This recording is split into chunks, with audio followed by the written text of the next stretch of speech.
So today we're going to talk about how to bless and consecrate a new deck that you've purchased. It could be a tarot deck, it could be an oracle deck.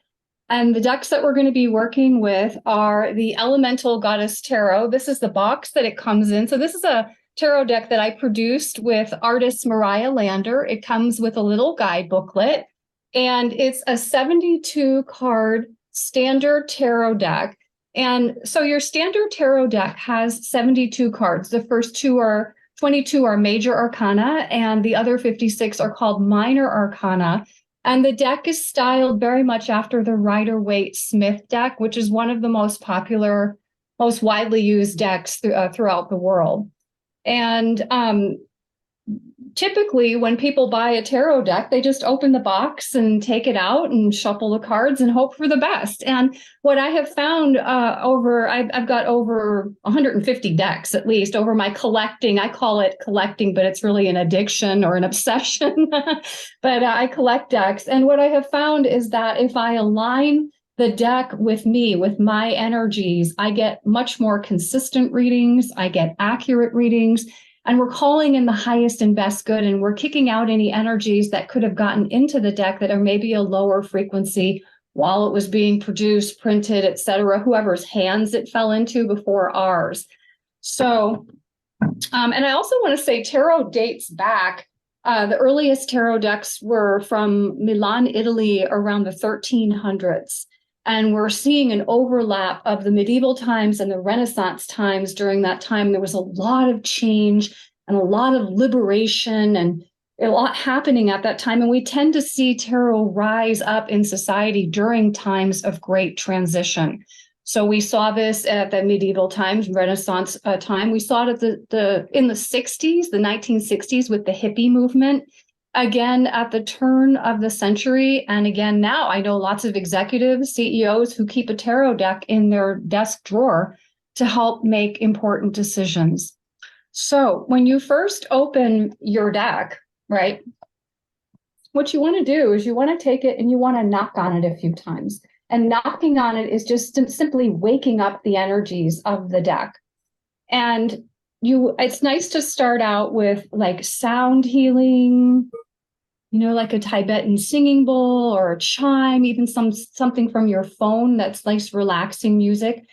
I recommend like essential oils of frankincense, patchouli, rose, myrrh. It could be any oils that you like. You take a little and rub them on your hand, and you're setting the tone for you're at your altar, or you're setting the tone for what the energies and beings, highest level beings, and your spirit guides that you would like to be present. And so you take the deck and you knock on it, and then you hold it to your heart. And as you hold it to your heart, you're calling in all your spirit guides and loved ones and angels and those who are here for the highest and best good. And you simply can say a prayer, something like, I consecrate this deck, or I ask for the blessing of this deck to work with me in perfect harmony, love, light, truth, healing, awakening for the highest and best good of all. And so it is, or however you'd like to personalize it. And then what I like to do is I like to fan the deck across the table, across the floor.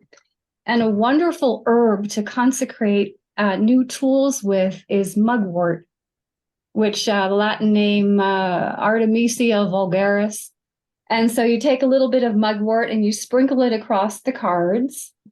And I have an Avalon wand that I use, and I wave the wand over the deck and I say the prayer 3 times. If you don't have a wand, it's perfectly fine to use your pointer finger or your hand.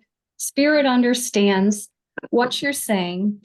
And now this deck is aligned with your energy, and you want to make sure and close the prayer with whoever's hands this deck falls into.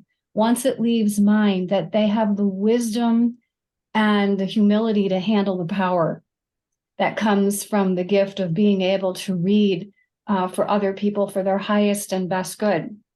So it doesn't matter whether you're using a tarot deck. I also have an herbal oracle deck. Both of these decks are available on my website, kairasherman.com. And so this is a 45 card herbal oracle deck that we made by myself and artist Mariah Lander. And like if we take, for example, Oregon grapefruit, this is a card right here. We see the herb and we see a little picture at the bottom, and that's the corresponding tarot card from the Elemental Goddess Tarot. So this oracle deck comes with a guidebook also. And in the guidebook, it goes into the medicinal meaning and the magical meaning, the healing properties of Oregon grapefruit, the history and folklore of it, and then the corresponding tarot card. So again, I'm wanting to align this deck with my energy. And if you don't care for mugwort or you don't have mugwort, maybe you could take some chamomile or any herb that resonates with you. Angelica is a wonderful herb, angelica root, and you're sprinkling it over the deck. This is an herbal deck, so maybe there's an herb, maybe cinnamon that you like and that you prefer. And then once you've done this, the deck is ready to be used. And I would love to run you through a guided meditation that I do with my clients before every session. And I do it before consecrating the deck. And it's very important that we ground and center before we do divinatory work. The tarot classically is used for personal growth. So if someone is wanting some intuitive information, of course, that's going to come through, but it can also be used for awakening and enlightenment. And that tends to be how I use the cards. So spirit works in very mysterious ways with us through the tarot. So sometimes you'll get a literal answer from the card. Sometimes it's very esoteric, and you may put that card on your altar for weeks or maybe even months until it speaks to you and you get the meaning of it.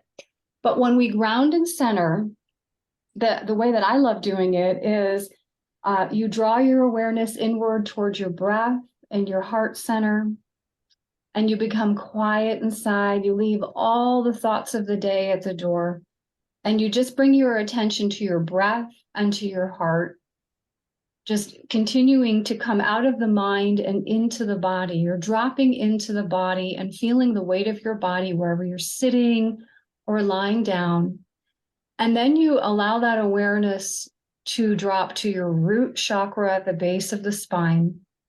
And as you're resting in the root chakra, there's a grounding cord that effortlessly begins to drop and descend down through the building, through the foundation, through the soil, deep into the earth's crust, all the way to the center of Mother Earth, where there resides a radiant crystal. And you allow your grounding cord to wrap around this crystal, maybe even through it for extra healing. And then again, your feet grounding down into the earth. There's roots that drop from your feet down into the earth's crust, all the way down to the center of Mother Earth, to that crystalline core. And then your roots from your feet wrap around the crystal there, just like tree roots, anchoring in, and then watching as this beautiful healing light from the center of Mother Earth begins to come upward through the grounding cord, through your tree roots, all the way up into the body. And going, it knows it has an intelligence, a divine intelligence, and it goes wherever it's needed. So any organs that need a little extra care and love and healing, even the mind for relaxation, and just allowing it to come right up through the crown. And then it's merging with the great central sun, the light of creation, which is cascading down around you, creating a beautiful fountain of light. And these two lights are merging. And I do that before every reading. So now that we're grounded and centered, I'm going to draw a card for us for today for the Lion's Gate portal, 8/8 of 2023. Beautiful. And the card that we're getting is the Knight of Fire. So the Knight of Fire is a court card, and it can mean moving and relocation. It can mean travel. It can meet up with a fiery person who is very enthusiastic. We see a horse in the card. And that means lead with your intuition. Fire and water in the tarot very much represent intuition. And if you'll notice, you see the fire element. What is he aiming at? So what is your target today on this Lion's Gate? What is your goal? What would you like to contribute to society from your personal gifts and talents? And aim for that. That is our card from the Elemental Goddess Tarot deck. I also wanted to talk a little bit today about the Alaskan Essence Flower Remedies. And they come from Judith, who is the owner of the Alaskan Flower Essence Company. She lives in Montana with her team of people, and they fly into Alaska to harvest and create their mother remedies that they bring back and they distribute to all of us. But they're made in Alaska, very pure, by the mountains, where there's no pesticides, there's no population, it's just the purest energies. And so they create these beautiful remedies there, and they bottle them and ship them back for us. They have a card deck that's 72 cards that matches with their remedies. They also have gem essences, environmental essences, and you can find out more about the Alaskan flower essences at alaskanessences.com. And so we're going to draw a card today. Now, this card has already been aligned with my energy. And so we're going to shuffle. And sometimes people ask me, how do you know when to stop shuffling?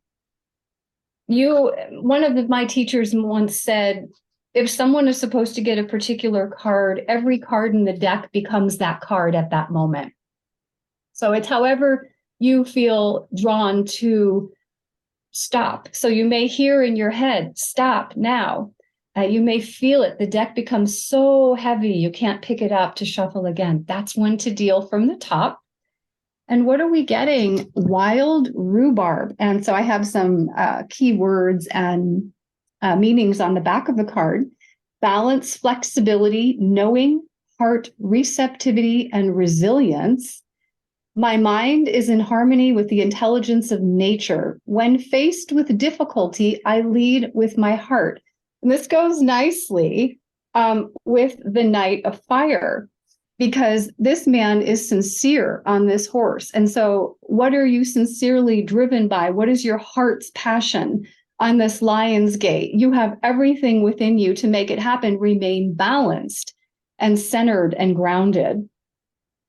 And so if you like, what you can do when you get a particular Alaskan flower essence card is you can go to their website and they have a remedy. They have homeopathic tinctures, and you can purchase that one because it's what you need most at that time to achieve what you'd like to at this portal.